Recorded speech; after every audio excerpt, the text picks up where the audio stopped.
Gloire infinie à notre Dieu, notre Père, dans le Christ Jésus, notre Seigneur, qui est sur toutes choses, Dieu béni éternellement. Amen.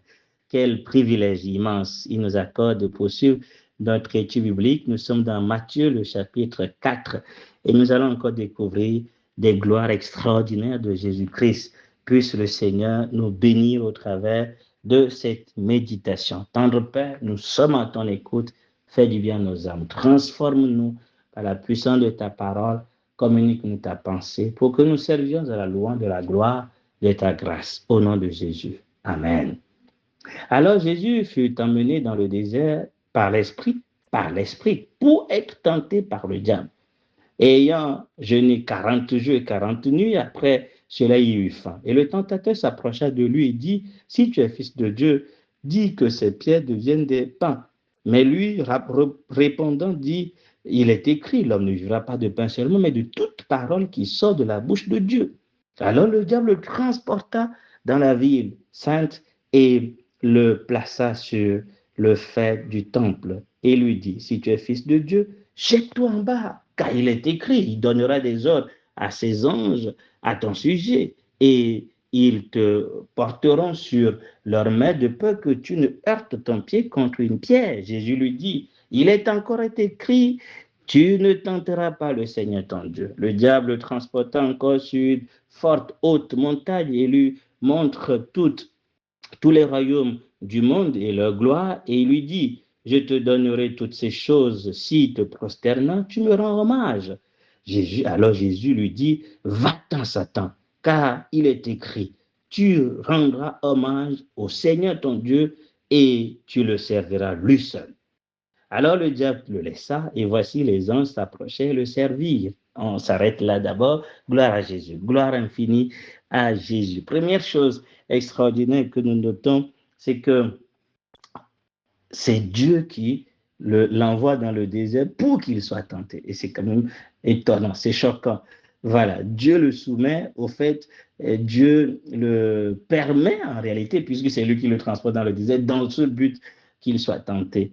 Pourquoi il, il ne tente pas, Dieu ne tente pas, il éprouve, mais il permet quand même qu'il y ait la tentation. Satan, lui, se sert des situations dans le but de nuire, mais lui, il éprouve dans le but d'élever.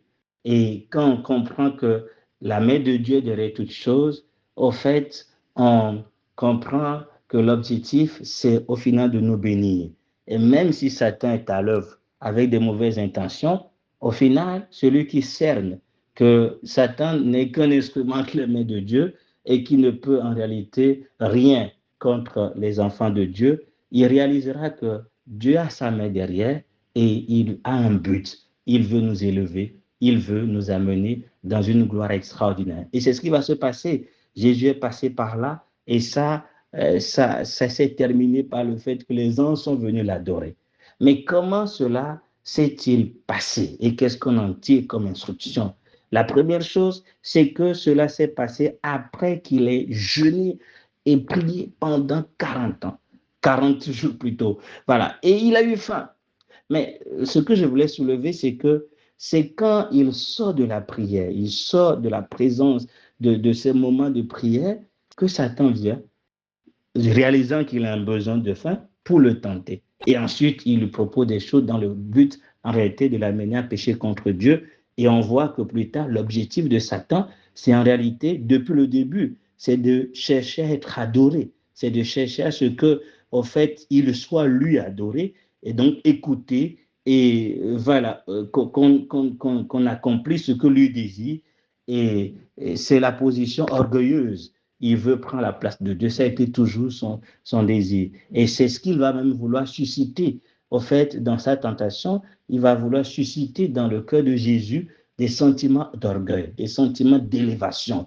Voilà. Et Jésus, lui, il a vaincu tout simplement en agissant dans le sens contraire. Nous allons en parler. Mais la première vérité qui sort de ce passage, c'est que quand il quitte le jeûne, il est vigilant. Parce que quand des fois, nous pouvons finir toute une journée de jeûne Et à la fin de la journée, une fois qu'on veut rompre, on tombe dans le péché, on commence à s'emporter alors qu'on venait de jeûner. On finit le culte, dès qu'on sort, au fait, c'est là que la tentation vient et on succombe, on se dit, mais comment cela se fait? Je viens de quitter la présence de Dieu. Ah oui, parce que des fois, nous, quand on a remporté une victoire, quand on sort de la présence de Dieu, on se croit être fort, puissant et on baisse les gardes. Alors que selon Éphésiens, il nous dit, dans le combat dans lequel nous sommes, après avoir tout surmonté, il faut tenir ferme. Après une victoire, alors veille davantage. Tu viens d'avoir une victoire sur un fichu caractère, il faut veiller. Parce que le diable, notre ennemi, rôde.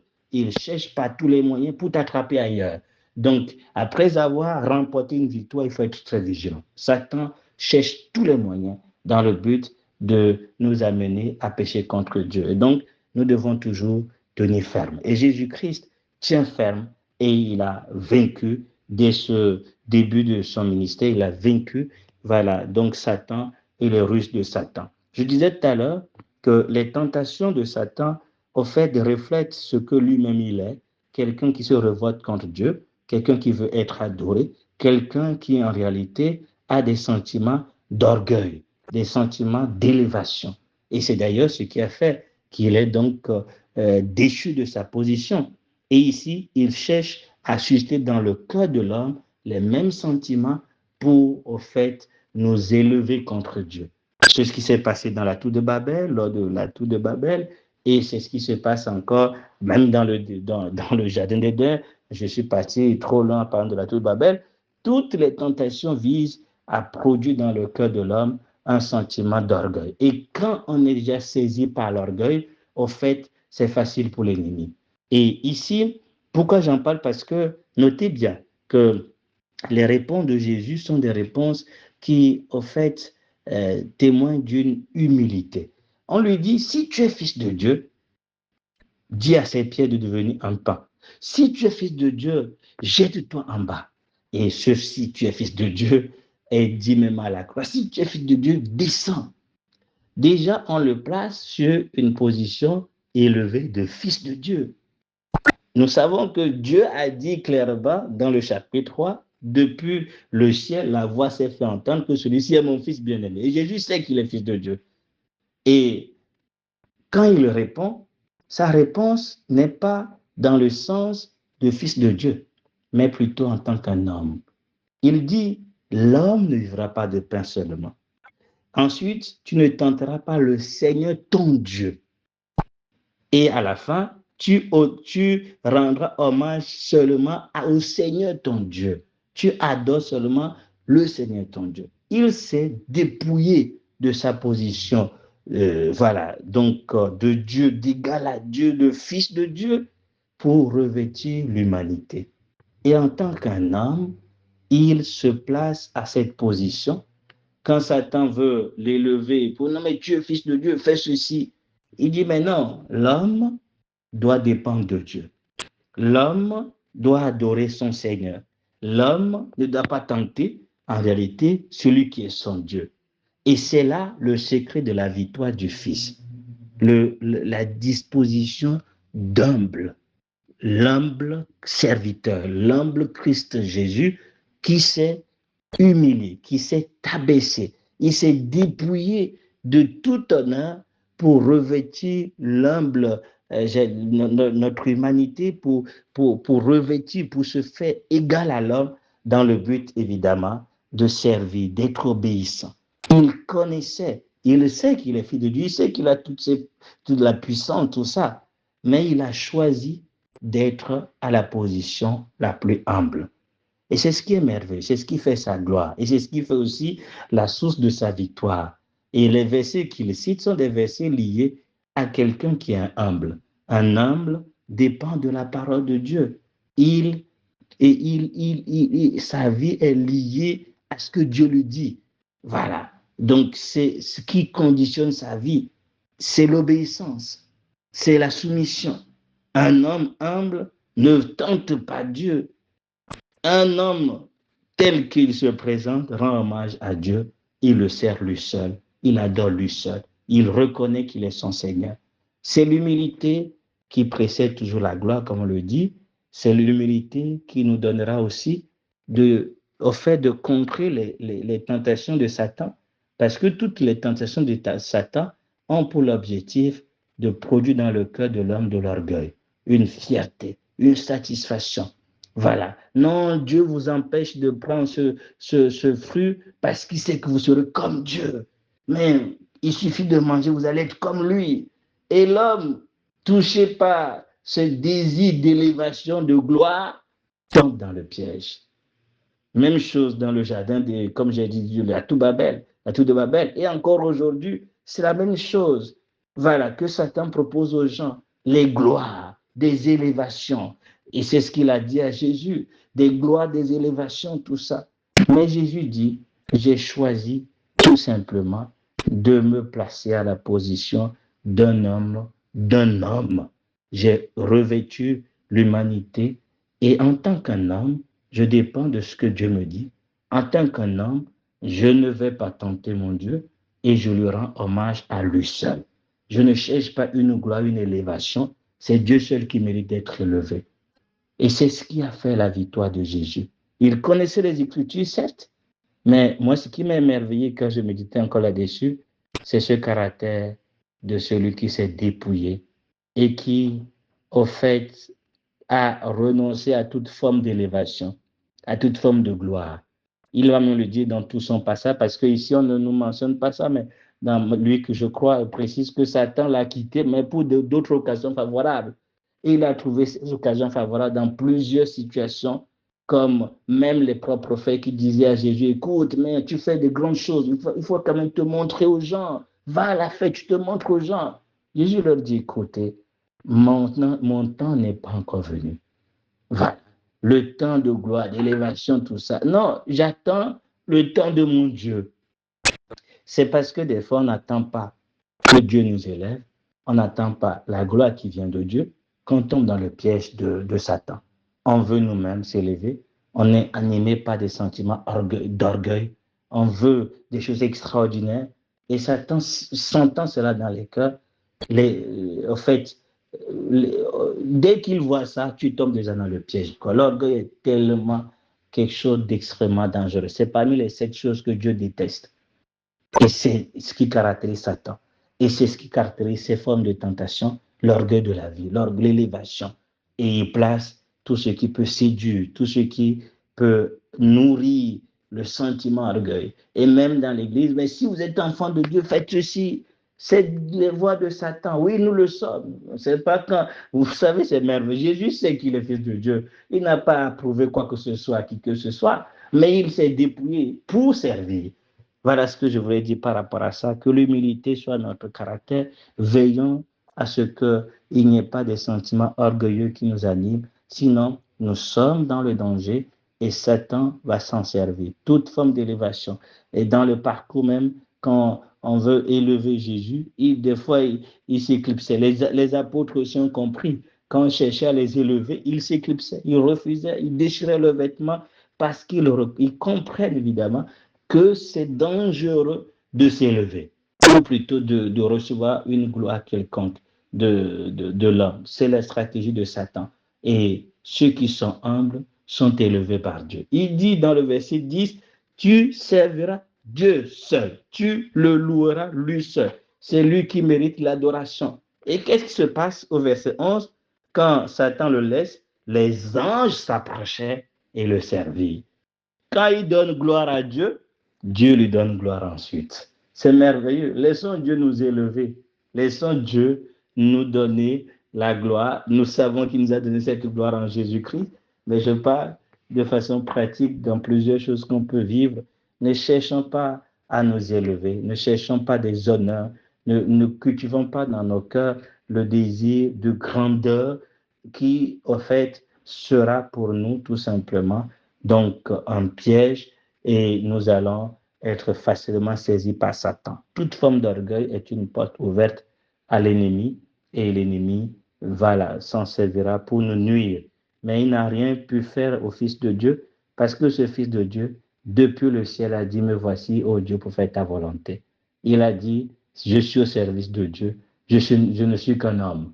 Et il aime en réalité Voilà, il dit le Fils de l'homme, tout ça. Pourquoi? Parce qu'il a choisi de s'humilier, de s'abaisser. Et c'est alors que Dieu l'a exalté, nous le savons, on le voit dans le verset 11, mais nous savons aussi que Philippiens nous dit clairement, puisqu'il s'est dépouillé, se faisant un homme obéissant jusqu'à à la mort de la croix, Dieu l'a souverainement élevé et lui a donné un nom au-dessus de tout autre nom, et au nom de Jésus, toujours, alléluia, tout genou fléchi, toute langue confesse qu'il est Seigneur. Mais tout ça, c'est à la gloire de Dieu au final. Donc, c'est ce qui me venait en méditant ce passage, l'humilité du Fils qui s'est abaissé et qui, voilà, donc, par cette humilité, a été victorieux. C'est impossible que Satan nous attrape dans l'humilité parce que il n'a pas ce sentiment. Hein, il n'a pas ce sentiment, ces dispositions, ces sentiments sont orgueilleux depuis le toujours. Et tout ce qui cherche, c'est vraiment de produire cet orgueil dans le cœur des hommes pour les détruire, pour les nuire. L'orgueil précède la chute, c'est une certitude. Et quand il y a toute forme d'orgueil dans nos cœurs, veillons. C'est tellement subtil, hein, l'orgueil. Voilà, le désir de posséder, le désir d'avoir telle chose, le désir d'avoir les meilleurs ou les derniers appareils à la mode ou encore on convoite dans le cœur des positions. Quand Satan voit ça, ben, c'est une merveilleuse occasion pour lui. Il va nous proposer, tu sais, il suffit de faire ceci, ben, tu vas posséder facilement ta maison, tu vas avoir telle chose, et les gens sont séduits par ça et ils tombent dans le pied de Satan, ils vendent leur âme à Satan et ils sont détruits pour toujours malheureusement. Donc, que Dieu nous en préserve, il nous donne de suivre l'exemple de celui qui dira de lui-même, je suis doux et humble de cœur. Voilà, cette humilité qui le pousse à s'attacher à ce qui est humble et à reconnaître l'autorité, la gloire de son Dieu sur lui. Et nous devons donc la seigneurie de son Dieu. Seigneur ton Dieu le dit deux fois. Donc tu ne tenteras pas le Seigneur ton Dieu, tu tu honoreras seulement le Seigneur ton Dieu.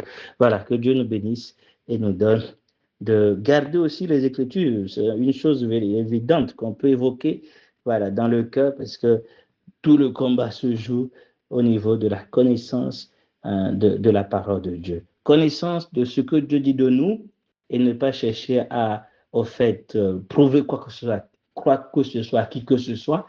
On n'a pas besoin de faire quoi que ce soit pour dire aux gens, je suis enfant de Dieu. Non, pas du tout. Voilà, nous le sommes par la grâce et nous nous en réjouissons, tout simplement. On n'a pas démontré, voilà, tout ce qui est poussé par les gens dans le but de nous pousser à prouver que nous sommes quelqu'un ou quelque chose, voilà, nous devons éviter tout cela. Et Satan qui va aussi user de la ruse en citant un passage des Écritures, Psaume 91, a cité juste ce qui l'intéresse, parce que le verset qui suit dit que le Seigneur écrasera sa tête. Voilà, il s'est limité au verset 11 et 12 de ce psaume, mais quand vous lisez dans la suite, c'est clairement dit que le Seigneur écrasera sa tête, mais il n'a pas cité ça. Voilà, il n'a pas cité ça.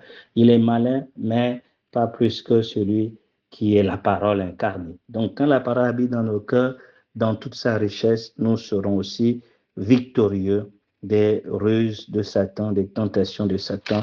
Voilà, que Dieu nous garde et nous donne de ne pas, au fait, ignorer ce fait. Nous sommes combattus et nous sommes toujours voilà, face aux attaques de celui qui est l'ennemi, qui rôde dans le but de nous dévorer.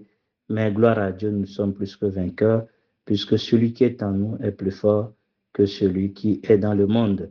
Restons attachés à lui et nous serons toujours victorieux. Amen. Nous continuons.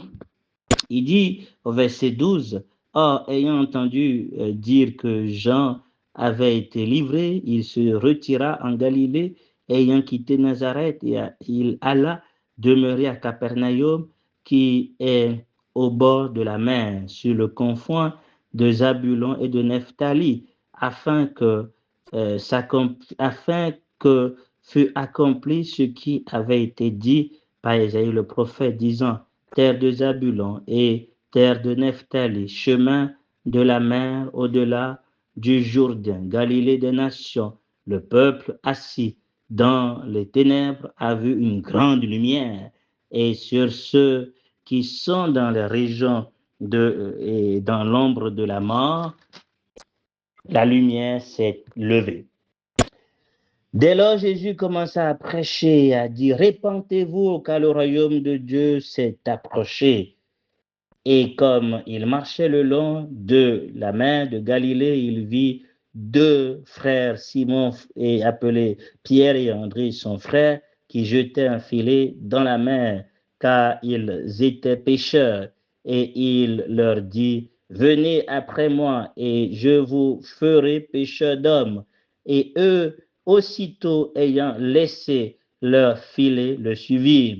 Et passant de là, plus avant, il vit deux autres frères, Jacques, le fils de Zébédée, et Jean, son frère, dans la nacelle, avec Zébédée, le père, raccommodant leurs filets. Et il les appela, et eux aussitôt, ayant quitté la nacelle et le père, le suivirent.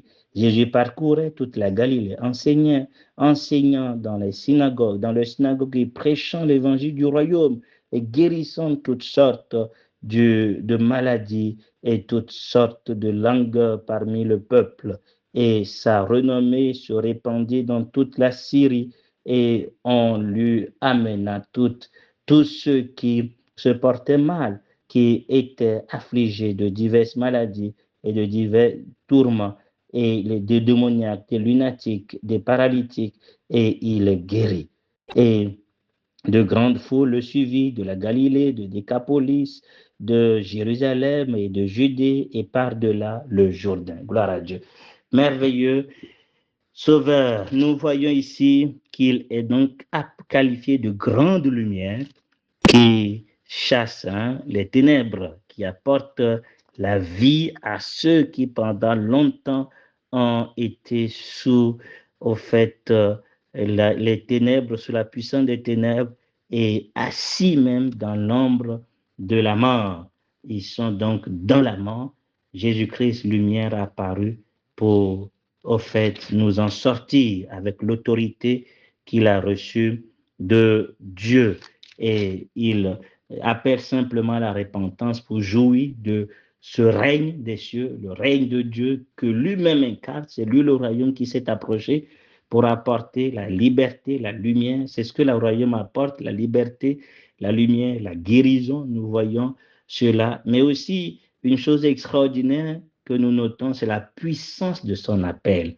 Il appelle Pierre et André et ils quittent. Eux, ils quittent en même temps leur poste, ils quittent en même temps leur travail pour le suivre. Il appelle ensuite deux frères qui aussi quittent pour le suivre. Comme pour dire, quand on entend sa voix, en fait, on ne peut pas résister, quoi. Quand on entend la voix, il dit, les morts entendront la voix du Fils et ils sortiront du tombeau. Voilà, et ils sortiront de la mort. Et c'est aussi une vérité pour les morts spirituels. Lorsqu'on entend la voix du Fils, on reçoit la vie qui nous donne de quitter notre service, en tout cas l'environnement dans lequel on était, pour le suivre lui. C'est merveilleux de croire en la puissance de la parole. Et je prie en effet que Dieu Seigneur nous accorde de croire que sa parole est vivante et elle est opérante. Et c'est cette parole, lorsqu'on l'entend, lorsqu'on la saisit par la foi, qui agit en nous et qui nous libère de tout pour nous amener à suivre les pas de Jésus. Merveilleux passage qui nous montre que, revêtu de toute sa puissance, il guérissait toute maladie, toutes sortes de maladies, toutes sortes de douleurs, de tourments, tout ce qui était présent devant lui. Voilà, donc il les guérissait. La grande leçon que j'apprends, c'est évidemment l'importance ici d'amener tout à Jésus. Verset 24 nous dit, en lui amenant tous ceux qui se portaient mal. Amenons tout à Jésus, parce qu'il a le pouvoir de tout guérir. Amenons tout à Jésus avec foi. De nous, nous sommes incapables, Mais lui, il peut. Et ce qu'il nous demande, c'est tout simplement d'amener même notre incrédulité à lui, d'amener nos doutes, d'amener tout ce qui, au fait, nous semble impossible, parce que rien ne lui est donc impossible. Dans toute sa puissance, il guérit. Et c'est merveilleux. Dans la première partie de ce passage, on nous présente cette tentation qui veut l'élever lui, qui ne fait que parler de ce que lui va avoir, de ce dont il va bénéficier, et il a renoncé à tout ça. Et dans la suite, on nous montre que le sens de sa puissance, le sens de sa gloire, c'est de bénir les autres. C'est d'être au service de ceux qui étaient dans les ténèbres, de libérer ceux qui pendant tout le temps étaient dans la mort, dans l'ombre de la mort, et qui, de la mort spirituelle, et qui étaient captifs de la maladie. Au fait, sa joie, sa fierté, c'est plutôt dans ce qu'il donne aux gens. Il renonce à ce qu'on lui donne, ce qu'on veut qu'il ait, la position élevée, tout ça. Il renonce à ça et il s'abaisse pour servir les autres qui sont dans le besoin afin qu'eux, ils jouissent de la vie, de la lumière, de la guérison, qu'ils jouissent de la délivrance. Que Dieu nous accorde de garder dans nos cœurs ces attitudes extraordinaires de Jésus qui renonce à lui, qui renonce à ce qu'on lui propose d'avoir des gloires d'élévation pour pouvoir se mettre plutôt au service des autres en tant qu'un homme, un homme humble, soumis à Dieu, revêtu de sa puissance pour bénir les autres. C'est le souci des autres qui l'importe plus. Sa vie, sa gloire, son honneur l'importait peu. La gloire de son Dieu était au-dessus de tout. Le bonheur de ceux qui étaient captifs était sa plus grande motivation. Que Dieu soit béni et que ce merveilleux Sauveur incomparable soit toujours exalté et que sans hésiter, nous suivions ses traces, que nous lui amenions, nous lui apportions tout ce qui nous semble impossible dans la foi. Et nous croyons qu'il est donc capable de nous guérir, de nous exaucer, de nous secourir, de nous libérer de tout ce qui peut être voilà, poids, fardeau ou encore lien qui nous retient dans l'ombre ou bien dans la mort, qui nous retient captifs, qui nous attache encore à notre environnement. Quand il nous appelle, il nous en sort pour nous rendre libres. Que son nom soit béni pour toujours. Que Dieu nous bénisse et bonne méditation à tous. Amen.